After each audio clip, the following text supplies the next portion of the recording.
Hello again, this is BB Hong, and I'm here to give you another video that is both educational but also has a bit of entertainment, especially since this video that I'm working on, have been working on, is about the newest DreamWorks movie, Ruby Gillman Teenage Kraken, in case the title and the poster didn't give it away. And yes, I actually watched it, and personally, I liked it, though. Granted, I understand it's not perfect, especially compared to, say, like Puss in Boots: The Last Wish, but I liked it, considering it was interesting in its own way, and it featured different marine-based creatures, both real and mythical, though mainly leaning towards the more mythical side, as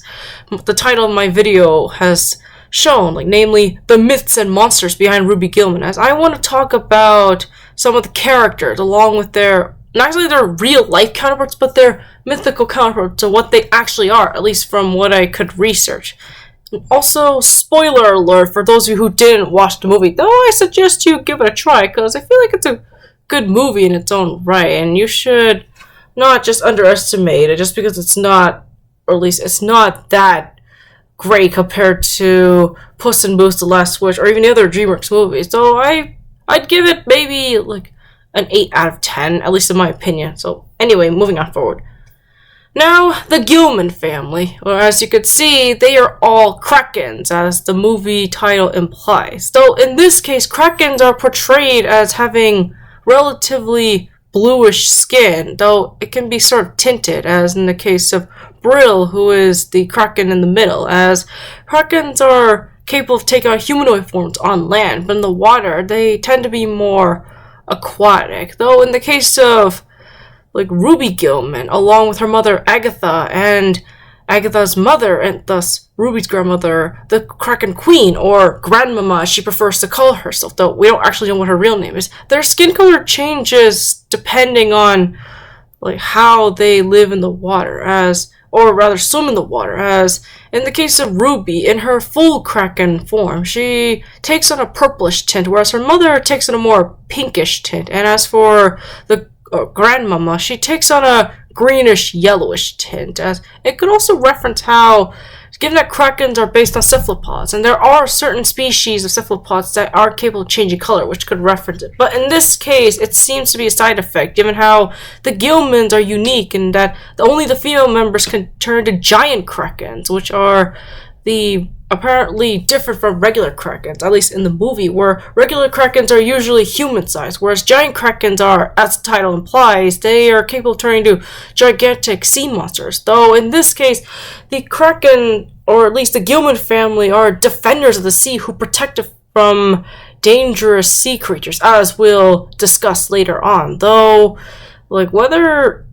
there are other Krakens that are genuinely good, or it's just the Gillman family, is anyone's guess. But given how in the movie we see that most of the Krakens in the kingdom, or at least underwater, are relatively peaceful, though Grandmama might be a tad bit too bloodthirsty to be a defender, though she takes pride in it, so who knows what other kind of sea monsters related to Krakens exist down there. Now,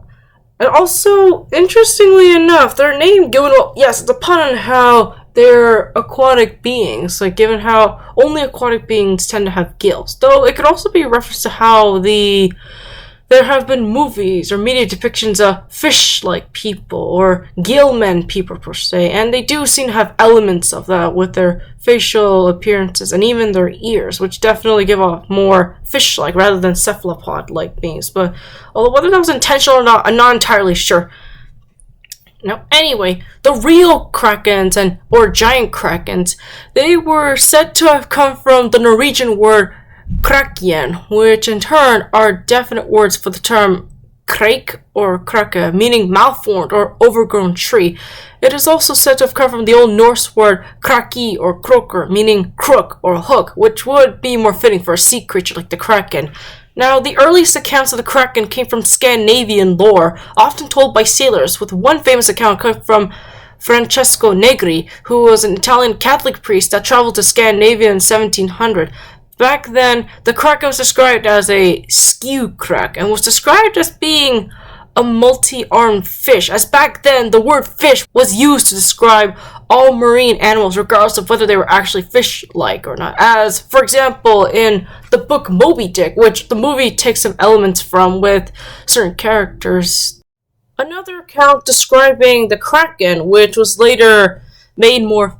you could say, famous, was another missionary and explorer, though in this case he was from Denmark, Norway, and was named Hans again. He described the Kraken as being something more along the lines of a large whale or a starfish, and it was said to believe that those terms were originated from another Scandinavian sea monster known as the Hafgufa, though it wouldn't be until a Norwegian bishop named Pontoppidan would describe the Kraken as an octopus or cephalopod-like creature did the legends and tales stick with a depiction and portray it commonly as a giant octopus, squid, or inkfish-like creature that attacks ships and drowns sailors. Though, in the movie, Grandmama claims that those myths were supposedly untrue and that apparently humans just became really stupid when it came to the accurate portrayals. But who knows? I mean, considering how the movie does make it a tad bit ambiguous as to what exactly happened and how the Kraken suddenly turned from the defenders of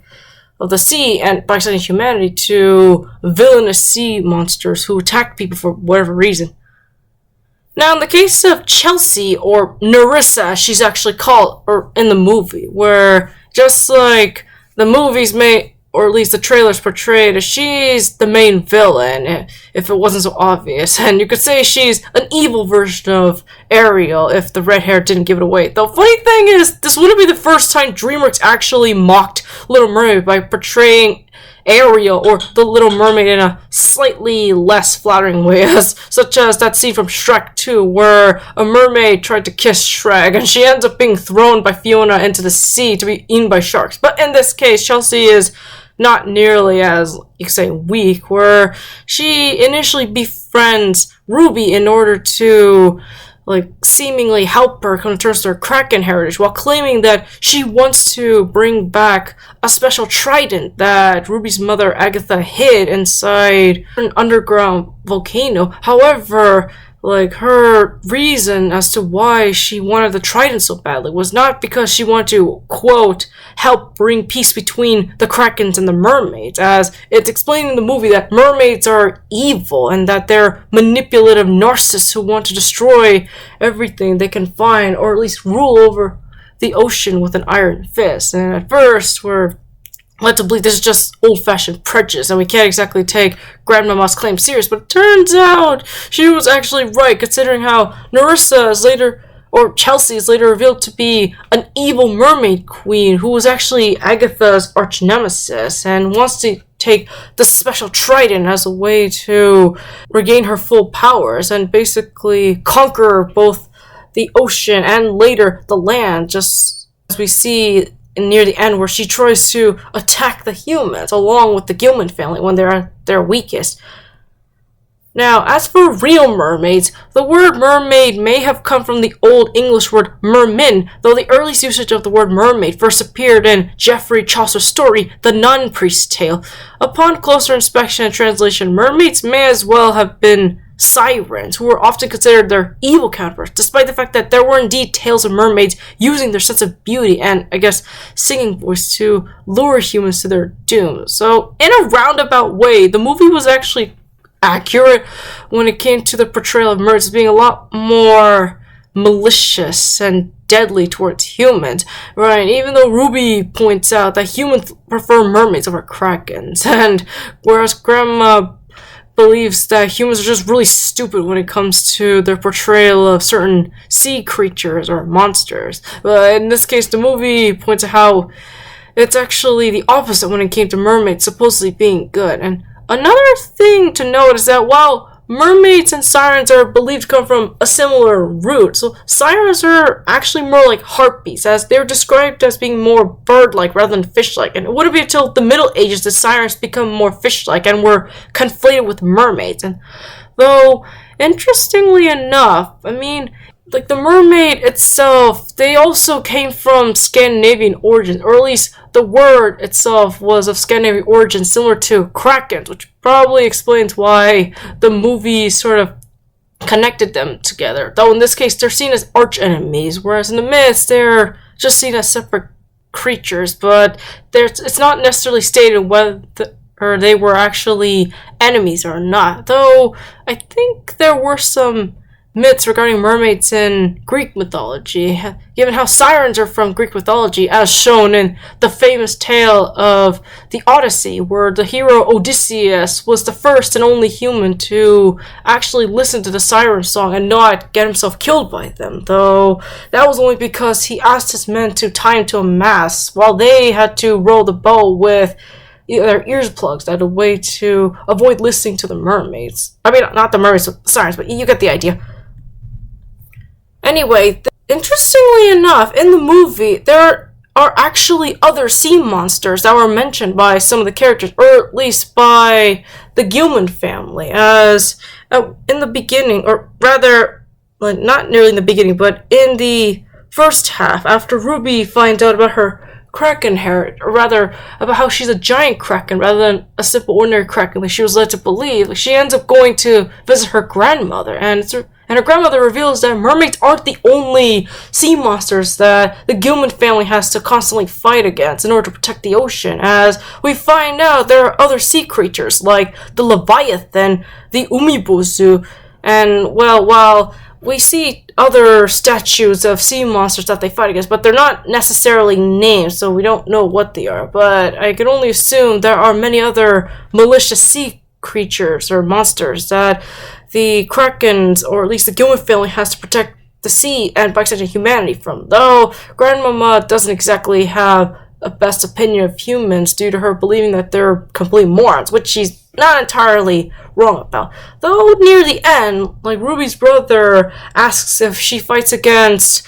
hydras as well. Though ironically, hydras, or at least their mythological counterpart, the Lernian hydra, was actually a river monster rather than a sea monster. But he was correct in how they are, in a sense, aquatic beings, but not necessarily sea related. But either way, it is interesting how they reference that. And of course, at the end, Ruby goes out to fight against what her uncle claims is a devil whale that's been lurking about. And which is interesting because devil whales don't really get mentioned a lot. But for those who don't know, devil whales are said to be sea monsters that look like whales, but they too attack humans. And because, of course, Ruby cares about humanity a lot more than Grandmama and most of the other Gillmans. So, of course, she takes it upon herself to protect humanity, or at least Oceanside, from any more sea-related threats, which is pretty interesting how they referenced it. Oh, anyway, they also mentioned the Leviathan, which came from the Bible, and is also a theme park ride in Canada's Wonderland. But anyway, the Leviathan is said to be a sea serpent of some kind that was supposedly tamed or even defeated by God himself, at least according to the book of Job, which is where the Leviathan first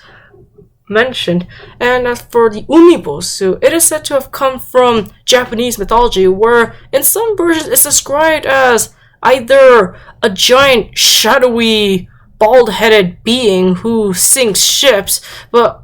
because some people believe that the Umibozu were actually the vengeful spirits of monks, especially of the Buddhist kind, who unfortunately died during their pilgrimages across the sea and were unable to pass on as a result, hence why they began attacking humans around the sea area. Though some believe that they are giant reptilian creatures that happen to attack humans as well, though most of the time people tend to lean towards the shadowy depiction, where they are supposedly the restless spirits of Buddhist monks who are unable to pass on. The funny thing about the devil whale is that the Moby Dick story is said to be an interpretation of the devil whale. It probably explains why that crazy so-called sea captain Gordon Lighthouse is so obsessed with trying to fight Krakens, though, ironically, he doesn't seem to go after devil whale, considering he's clearly inspired by Captain Ahab from Moby Dick, but who knows. Though, given how at the end he does have a change of heart when he realizes that mermaids are actually the real threat and not Krakens like he believed. So, of course, we see him at the end that he's actually working with the Gillman family, or at least with Britta, who's apparently become his assistant for his tour guides across Oceanside. And now for some other marine cultural references. Of course, there's the Gillman family's pet Nessie, who is some kind of sea creature that's never really identified, but she clearly acts like a dog, judging from her behavior and appearance. And of course, in case you didn't know, her name is a reference to the Nessie, or the Loch Ness Monster. Though, technically, like the Hydra, the Loch Ness Monster is actually, well, it's a lake-themed monster rather than a sea monster, or you could say a freshwater monster. But it's kind of interesting considering how they are, I guess it would count as a marine creature, but even so, there are still debates over whether the Loch Ness Monster is real or not. But now I can't even take it seriously because of that whole running gag on South Park in that one episode, the Loch Ness Monster, thanks to Chef's parents. But either way, it is interesting how they like to put in, you could say, cultural Easter eggs or tidbits regarding certain sea creatures, or in this case, lake or river monsters or creatures. And of course, we have the MacGuffin of the movie, though in this case it's a more malicious MacGuffin known as the Triton of Oceanus, as in the movie, as I mentioned before, Chelsea, or Nerissa, she's revealed to be called, she wants this particular trident in order to regain her full power, as apparently only mermaids were able to wield it, but because she's the queen of all mermaids, and thus the most vile, she plans on using it to destroy the Gillman family once and for all before taking over the ocean, and I guess presumably going after humans, considering how she had no problem causing collateral damage, while also sadistically torturing the humans that were on the sea, or at least terrorizing them. And the name Oceanus, it's a bit of a misnomer, as, well, yes, Oceanus was actually a mythical, you could say, god of water, but in this case, he wasn't actually the god of the ocean, like his name implies. Rather, he was actually the god of rivers, though technically he's not a god, rather he was a titan who was said to be part of the gods that pre-existed before the Olympian ones, such as Zeus and Hera and whatnot. Though in this case he was the son of Uranus and Gaia, and he ended up becoming the father of the Potamoi, or the river gods, who were in charge of the rivers and streams of the earth, at least in Greek mythology. Though he's also the father of the Oceanids, who, they're actually nymphs who were more associated with rivers rather than oceans, which is kind of ironic. But given how the movie does make it accurate to how Oceanus is related to the water, but in this case, it's not necessarily seawater. Rather, it's more associated with fresh water, similar to Nessie. Yeah, I know, it's a bit misleading, a bit disappointing, but I guess they thought it would be more dramatic to have something like Oceanus as part of the name for the trident. Though, if they wanted to make it more accurate, they could have portrayed it as being associated with, say, Poseidon, given that he is the ruler of the oceans, or part of the saltwater area of the world, rather than freshwater like Oceanus technically is. But, that's just movie life. But anyway, that's basically everything I wanted to talk about regarding Ruby Gillman, what characters or aspects of the movie that I thought were interesting could be elaborated more on regarding a sort of cultural lens and what their origins were